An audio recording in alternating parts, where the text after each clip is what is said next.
நம்ம லாஸ்ட் லெக்சரில் என்ன பார்த்தோம்னா கான்க்ரீட் ஸ்ட்ரக்சர் ஸ்டீல் ஸ்ட்ரக்சரில் ப்ரீஸ்ட்ரெஸ் அப்ளை பண்ணுறதுனால அது எப்படி பிஹேவ் பண்ணுது அது என்ன மாதிரியான ஒரு அட்வான்டேஜ் க்ரியேட் ஆகுதுங்கிறத பற்றி பார்த்தோம். இன்றைக்கி லெக்சரில் நம்ம என்ன பார்க்கலான்னா இந்த ப்ரீஸ்ட்ரெஸ்ஸிங்கோட அந்த ஹிஸ்டாரிக்கல் டெவலப்மெண்ட், அது ஆரம்பத்தில் அதை யார் அதை பற்றி சிந்தித்தது, அது எப்படி டெவலப் ஆகி வந்ததுன்றதை பற்றி நம்ம ஒன்று பார்க்கலாம்.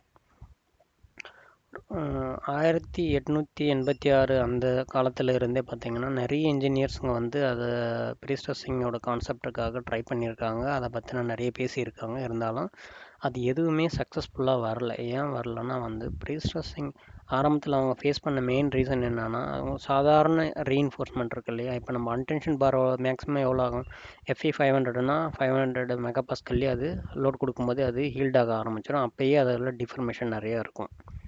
அந்த மாதிரி சாதாரண பாரில் நம்ம ஸ்ட்ரெஸ் அப்ளை பண்ணோம்னாக்கன்னா அதில் லாஸும் அதிகமாக இருக்கும். அப்போது இது ஃபஸ்ட்டு சக்ஸஸ்ஃபுல்லாக ஆகணும்னா அதுக்கு டிஃப்ரெண்ட் மெட்டீரியல் தேவை. அதுவும் இல்லாமல் கான்க்ரீட்டில் இருக்கக்கூடிய அந்த க்ரீப் அண்ட் ஸ்ரிங்கேஜ் தான் டிஃபர்மேஷனுக்கு மெயின் ரீசனு. ஸோ அதை பற்றின புரிதல் இல்லாமல் ட்ரை பண்ணதுனால அவங்க எல்லாம் ஃபெயில் ஆனாங்க. அதை பற்றி தெளிவாக புரிஞ்சு இப்போ நம்ம நடைமுறையில் பயன்படுத்தக்கூடிய அந்த ப்ரீஸ்ட்ரெஸ்ஸிங் கான்செப்டை வரையறுத்ததுன்னு சொல்லலாம். அதை ப்ரப்போஸ் பண்ணவர் யாருன்னு பார்த்தீங்கன்னா இந்த இன்ஜினியர் தான். ஸோ அதை இவர் ப்ரப்போஸ் பண்ணாலும் அதை உலகத்தில் இருக்கிற மற்ற கண்ட்ரிக்கு எடுத்து போனதில் இவரோட பங்கு அதிகம். ஸோ இவங்க 2 பேரும் யாருன்னு பார்த்தீங்கன்னா, இவர் பெயர் பிரசினட்டு. இவர் ஒரு ஃப்ரெஞ்ச் இன்ஜினியர். இவர் அவரோட அகடமிக்ஸ்லாம் பார்த்தீங்கன்னா ரொம்ப அவரேஜானவர் தான். ஸோ ரொம்ப ஃபஸ்ட் மார்க் எடுக்கிறவர் அந்த மாதிரி ஆள்லாம் கிடையாது. ரொம்ப அவரேஜானவர். இவர் ஏன் இவருக்கு இந்த மாதிரி ஐடியா பேசிக்காகவே இருந்ததுன்னா, இவர் சின்ன வயசுல இருந்து எல்லாத்தையுமே ப்ராக்டிக்கலாக இன்வால்வ் ஆனவர். அதனால் இவருக்கு அந்த திங்கிங்குமே ப்ராக்டிக்கல் திங்கிங் நிறைய இருந்தது தியரிட்டியை விட. ஸோ இவர் தான் அந்த ப்ரீஸ்ட்ரெஸ்ஸிங் கான்செப்டை இன்வென்ட் பண்ணது. அதுக்கடுத்து இவர் பேர் பார்த்திங்கன்னா மேங்கல்ஸ்ன்றவர். இவர் ஒரு பெல்ஜியம் இருக்கு இல்லையா, பெல்ஜியம் நாட்டை சார்ந்தவர். இவர் ஃபஸ்ட்டு இவருடைய காலேஜ் முடித்ததும் இவர் ஒரு லேபில் ஜாயின் பண்ணவர். ஒரு லேப் இன்சார்ஜை ஜாயின் பண்ணி ப்ராக்டிக்கலாக எல்லா டெஸ்ட்டையும் செஞ்சு பார்த்தவர். ஸோ அதனால் இவருக்குமே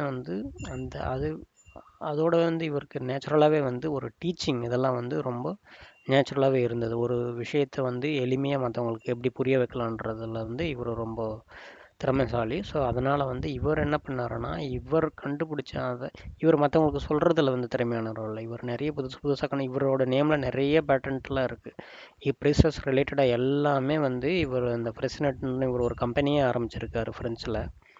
அந்த ஃப்ரான்ஸில் இருக்கக்கூடிய அந்த கம்பெனிக்கு இவர் தான் ஆரம்பித்தது. அந்த கம்பெனியோட நேமில் நிறைய பேட்டன்ட் இருக்குது. இப்போ நம்ம யூஸ் பண்ணுற ப்ரீஸ்ட்ரெஸ் டண்டானு, அந்த end anchorage cone, jacking method, method of construction, execution எல்லாமே இவர் தான் இன்வென்ட் பண்ணது. ஸோ இவர் பார்த்திங்கன்னா இவர் வாழ்ந்த காலம்னு பார்த்தோம்னா 1879 1962 இதுக்குள்ளே தான் இவர் வாழ்ந்தார். ஸோ இவரை விட இவர் குறைஞ்ச நாள் தான் வாழ்ந்திருக்காரு. இவர் 1889 1955 இவர் வாழ்ந்திருக்காரு. இவரோட ஸ்ட்ரென்த்துன்னு பார்த்தீங்கன்னாலே டீச்சிங் தான். ஸோ இந்த ப்ரீஸ்ட்ரெஸ்ன்ற கான்செப்ட்டு பிரசிடென்ட்டுக்கு எப்போ தோணுதுன்னா பார்த்தீங்கன்னா, இவர் காலேஜில் படிச்சுக்கிட்டு இருக்கும்பொழுது சார்லஸ்ன்ற ஒரு ப்ரொஃபஸர் ஒரு கிளாஸ் எடுக்கிறாரு. அப்போ அவர் RCC எலமெண்ட்டில் கிளாஸ் எடுக்கும்போது அவர் என்ன சொல்கிறாருன்னா, லோட் அப்ளை பண்ணுறோம். அந்த லோட் அப்ளை பண்ணும்போது ஒரு பீமானது டிஃப்ளெக்ட் ஆகும். இந்த டிஃப்ளெக்ட் ஆகிறதுனால இதில் சில கிராக் கூட வரலாம். வந்தாலுமே கூட இந்த நம்ம ப்ரொவைட் பண்ணியிருக்கிற அந்த அன்டென்ஷன் ரீபாரில் சில டென்சைல் ஸ்ட்ரெஸ் க்ரியேட் ஆகும். இந்த ஸ்ட்ரெஸ் பார்த்திங்கன்னா இந்த கான்க்ரீட் எலமெண்ட்டில் ரொம்ப நாளைக்கு அதோட என்டையர் லைஃபுக்குமே அப்படியே இருக்கும் அப்படின்றாரு. அப்போ இவருக்கு என்ன, அப்போ அதை கேட்கும்போது இவருக்கு என்ன தோணுதுன்னா, லோடு கொடுக்கும்போது தான் இது ஸ்ட்ரெஸ் ஆகுது, டிஃப்ளெக்ட் ஆகுது. அப்போது இது லாங் லைஃபுக்கு இருக்கிறதுனால தான் இது சீக்கிரமே அதோட லைஃப் முடிஞ்சிருது. அப்போ இந்த ஸ்ட்ரெஸ்ஸை நம்ம எப்படி அவாய்ட் பண்ணலாம்? ஏன் நம்ம இதுக்கு ஆப்போசிட் டைரக்ஷனில் ஒரு ஸ்ட்ரெஸ்ஸை கொடுத்து இதை நம்ம இதில் வர அந்த டென்ஷனை நம்ம ரீப்ளேஸ் பண்ணக்கூடாதுன்னு இவர் யோசிக்கிறாரு. அதுதான் இவருக்கு தோணுது. அந்த கிளாஸை லெக்சர் எடுக்கும்போது, RCC எலமெண்ட்டில் லெக்சர் எடுக்கும்போது, இந்த டவுனோட டிஃபெக்ட் இந்த ஸ்ட்ரெஸ் பர்மனெண்ட் லைஃப்பில் இருக்கிறதுக்கு நம்ம ஏன் ஆப்போசிட்டாக ஒரு லோடை கொடுத்து அது சர்வீஸ் லோடு வரும்பொழுது அது அந்த நம்ம கொடுத்த லோடு 0வாக மாறுறது கான்செப்ட். அதை தான் இவர் யோசிக்கிறது. அப்போ இது வந்து பார்த்தீங்கன்னா ஒன் ஆஃப் த பிரிட்ஜு ஃப்ரான்ஸில் வந்து ஆலியர் ரிவர்ன்ற அந்த ரிவருக்கு இடையில கட்டியிருக்காங்க.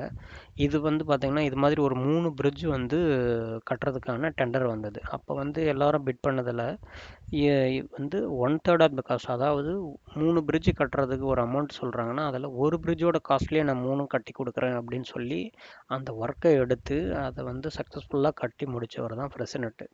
அப்படி அதை கட்டும்போது என்னாச்சுன்னா அவர் வந்து இந்த மாதிரி வந்து ஒரு ஃப்ளாட் ஆர்ச்சின்ற பிரிட்ஜ் இதை சொல்லுவாங்க. இது வந்து ஆர்ச்சிலே வந்து ஃப்ளாட் ஆர்ச்சி. ஸோ யூஸ்வலாக ஆர்ச் பார்த்திங்கன்னா நல்லா இப்படி போயிட்டு இப்படி வரும்.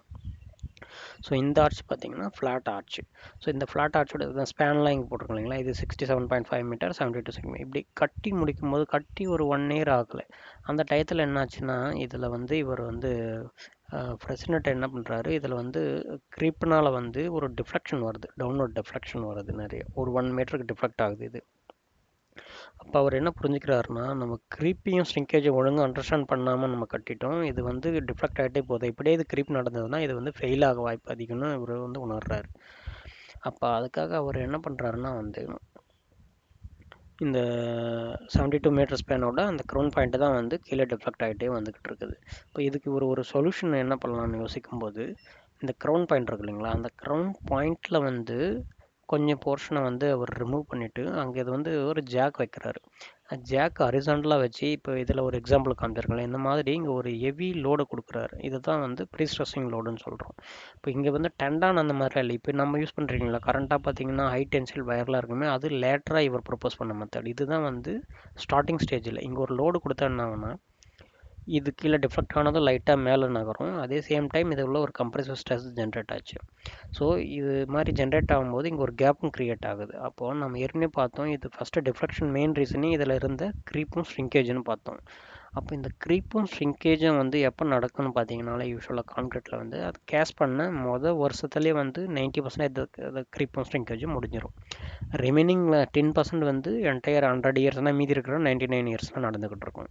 அப்போது இந்த க்ரீப் ஆல்ரெடி இது முடிஞ்சிருச்சு இல்லையா, இப்போ வந்து இந்த மாதிரி அதோட பொசிஷனுக்கு லிஃப்ட் பண்ணுற ஜாக் வச்சு இதை தான் நம்ம ப்ரீஸ்ட்ரெஸ்ன்னு பார்க்குறோம். இந்த கேப் வர வந்து நியூ கான்க்ரீட்டை வச்சு அதை ஃபில் பண்ணுறாரு. இப்போ இந்த கான்க்ரீட்டில் ஈவன் திரும்ப அகெயின் இந்த ப்ரீஸ்ட்ரெஸ்ஸிங்னாலேயோ அல்லது எக்ஸ்டர்னலோட வர ஸ்ட்ரெஸ்னால இது க்ரீப் நடந்தாலும் இது ஹார்ட்லி 1 or 2 மீட்டர் தான் இருக்கும். இந்த லென்த்து கம்பேர் டு இந்த 75 மீட்டரில் இந்த 1 மீட்டரில் வந்து நடக்கக்கூடிய க்ரீப் வந்து ரொம்ப ரொம்ப 175 டைம்ஸ் தான் அந்த மாதிரி தானே இருக்கும். அதோட லென்த்துக்கு தான் டைரக்ட்லி ப்ரொபோஷனலாக இருக்கும். ஸோ ரொம்ப குறைவாக தான் இருக்கும். அதனால் எந்த ப்ராப்ளம் நடக்கலை. இவர் கொடுத்த சொல்யூஷனுக்கு அப்புறம் பார்த்தீங்கன்னா இந்த பிரிட்ஜ் வந்து 1940 வரைக்கும் நல்லா தான் இருந்தது. அது வந்து 1939 1940 தான் வந்து பார்த்தீங்கன்னா வேர்ல்டு வார் 2 ஸ்டார்ட் ஆகி நடந்துக்கிட்டு இருந்த டைம். அப்போ அந்த வேர்ல்டு வார் 2வில் தான் வந்து இந்த பிரிட்ஜு வேர்ல்டு வார் 2னால் அதர் கண்ட்ரி வந்து ஜெர்மன் வந்து இது மேலே பாம்பெல்லாம் போடும்போது தான் இது உடஞ்சிருச்சு. அது வரைக்கும் இது நல்லா தான் ஃபங்க்ஷனில் இருந்தது. அதே கான்செப்டில் அவர் கட்டின இன்னொரு பிரிட்ஜு தான் நம்ம இங்கே பார்க்குறது. இதுவும் ஃப்ரான்ஸில் தான் 1930 கட்டினார். இது வந்து எந்த டெண்டான்லாம் இன்வால்வ் ஆகலை, எல்லாம் ஆர்சிசி தான். பட் கட்டி இந்த மேஜர் போர்ஷன் அவர் கட்டி முடிச்சுட்டு இங்கே ஜாக் வச்சு அதை ஒரிஜினல் போர்ஷன் லிஃப்ட் பண்ணதுக்கப்புறம் இந்த கொஞ்சம் போர்ஷனை மட்டும் லேட்டராக சர்வீஸ்க்கு ஓப்பன் பண்ணி விடுறதுக்கு முன்னாடி ஸ்டிச் பண்ணுறாரு. இதை ஸ்டிச் போர்ஷன் சொல்லுவாங்க. இங்கே வந்து அந்த ஃப்ரெஷ் கான்க்ரீட்டாக இருக்கும், இதெல்லாம் வந்து ஓல்டு கான்க்ரீட்டாக இருக்கும். ஸோ அதே சேம் கான்செப்டில் பில்ட் பண்ணது தான். இதுதான் அந்த காலத்தில் வந்து 187 மீட்டர் இந்த ஸ்பேன், இதெல்லாம் அப்ரோச் ஸ்பேன், இதெல்லாம் ஒரு 20 மீட்டர் 30 மீட்டர் தான் இருக்கும். இது 187 மீட்டர், இது தான் வந்து மிடில் இருக்கக்கூடிய மெயின் ஸ்பேன்ஸ். இது வந்து தான் அந்த காலத்தில் இவர் கட்டினது தான் வந்து இருக்கிறதுலையே லாங்கஸ்ட் கான்க்ரீட் பிரிட்ஜாக இருந்தது. ஸோ அந்த காலகட்டத்தில் ஸோ இந்த பிரிட்ஜுக்கெல்லாம் அப்புறம் தான் வந்து அவர் மேஜர் ப்ரீஸ்ட்ரெஸ்ஸிங் கான்க்ரீட்லேயே வந்து ஒர்க் பண்ண ஆரம்பிக்கிறாரு.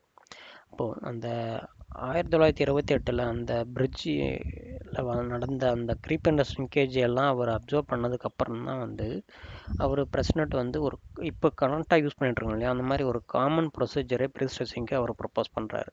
அவர் என்ன ப்ரப்போஸ் பண்ணுறாருன்னா வந்து சாதாரண அன்டென்ஷன் ரீபார் யூஸ் பண்ணுறதுனால லாஸ் அதிகமாக இருக்குது. அதனால் ப்ரீஸ்ட்ரெஸ்ஸை சக்ஸஸ்ஃபுல்லாக நம்ம யூஸ் பண்ணணும்னா நம்ம சாதாரணமாக யூஸ் பண்ணுற மெட்டீரியல் பத்தாது. ஸோ ரொம்ப ஹை ஸ்ட்ரென்த்து உடைய ஒரு ஸ்டீலை வந்து ஃபஸ்ட்டு அவர் இன்வென்ட் பண்ணுறாரு.